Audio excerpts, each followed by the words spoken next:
me a god. They call me a god.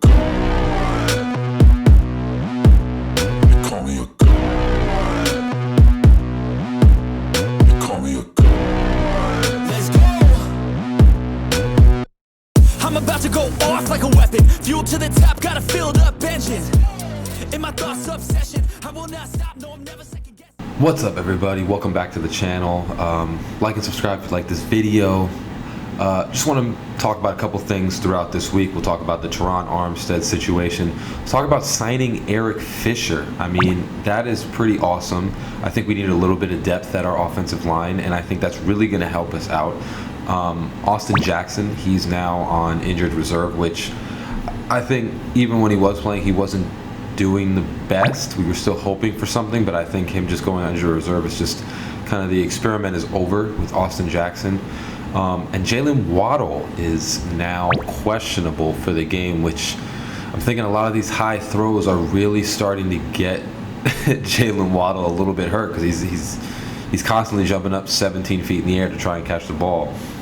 But we're going to start off with, we just signed Eric Fisher. Now, I don't want everybody to get their hopes up. I don't want you to think that this is like the savior of this offensive line, because you have to remember that this guy was a first overall pick, but he really didn't turn out to be the offensive lineman that I think everybody wanted him to be. He had a couple good years. They were probably like 3 or 4 good years, and then a couple of bad years where he looked like Liam Eichenberg, where he just didn't know where anybody was. I think we got depth with signing Eric Fisher. I think that we have another veteran presence, which I think Tua really needs on that line. Even Connor Williams is a little bit younger too. I think having Terron Armstead is that veteran presence that you need to kind of calm you down in big games. Because again, it's really mostly young players on our team. So Terron Armstead, he did not practice. Now, I can tell you that it's most likely slight veterans rest, and also he's probably not going to practice very much this week if he does play for the Chargers game. It's a very important game, but I do think that having him back for the Bills is a little bit more important, a little bit more pertinent, but I don't think he's going to practice this week.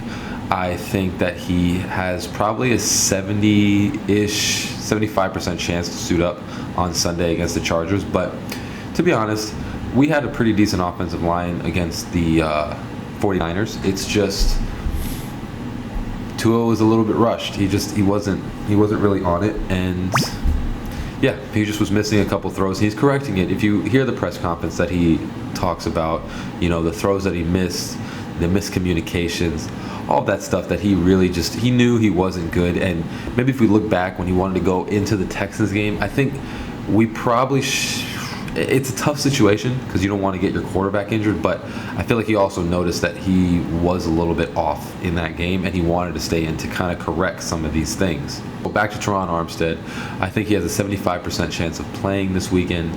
I think there might be a good shot at that he does. I think they're just resting him throughout practice because you don't want to, aggravate it anymore. He's already got a lot of injuries, which is something that we knew we would getting Terron Armstead. We knew that he was going to be injured sometimes. We knew that that was part of the possibility. You get an all-world talent, but that all-world injures the body because it's so much more strain on everything else. Now, one of the most exciting things, everybody, we need to stop this whole Tua thing, because guess what? He is leading the votes. Yes, I said leading the votes in Pro Bowl voting.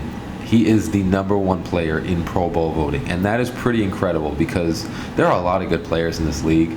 To have the most votes out of anyone in this league for the Pro Bowl, which basically your peers are and players and people around you are all saying essentially that you're one of the best players in this league, if not the best player in this league. Now, I understand Patrick Mahomes is a great player, but Tua is really showing, even in a bad game. I mean, a bad game is 295 yards and 2 touchdowns. Give me that all day, every day, that he's one of the best players in this league, and he's really establishing himself. And he has so much more to learn. He has so much more to get better at. I mean, the deep ball can get better. There's so many things. It's not like the guy has hit his ceiling yet either. He is going to continue to get better every single game, every single year. It's just showing that this is the first year that he has really established himself as one of the best quarterbacks in the league. Pro Bowl voting is serious, and for Tua to lead that, that's pretty incredible. It's a huge turnaround from this year, and it's what we were all hoping from our quarterback. Now the last piece of information is going to be Von Miller is out for the season. I don't hope injury on anybody, but, for playing the Bills, I really think that's going to be a huge blow, and a big sort of boost, I guess, for the Dolphins is that Von Miller was really most of their pass rush. So on top of getting Bradley Chubb, which is basically like another Von Miller, we can set our offensive lineup to not have to be so crazy about covering everybody. Greg Rousseau is pretty good, but Von Miller being out, you take a lot out of that team for having that player out. And I think that even though Bills fans are talking, I think they're a little bit scared of us playing them again in Buffalo. I understand it's going to be snowing, but I also understand that, honestly, these past couple of weeks, the run games for both teams aren't amazing. Yes, they have James Cook, they have, Singletary, but we have two running backs too that have broken a lot of stuff. So they're basically equal. I think they're getting a little bit scared now with him being out, and I think there's a little bit more tension between that game and the Dolphins. Just wanted to give you a quick update on everything that's happening this week. Hope you enjoyed this video, and we'll see what we do against the Chargers. Hope you all have a great rest of your day, and fins up, baby.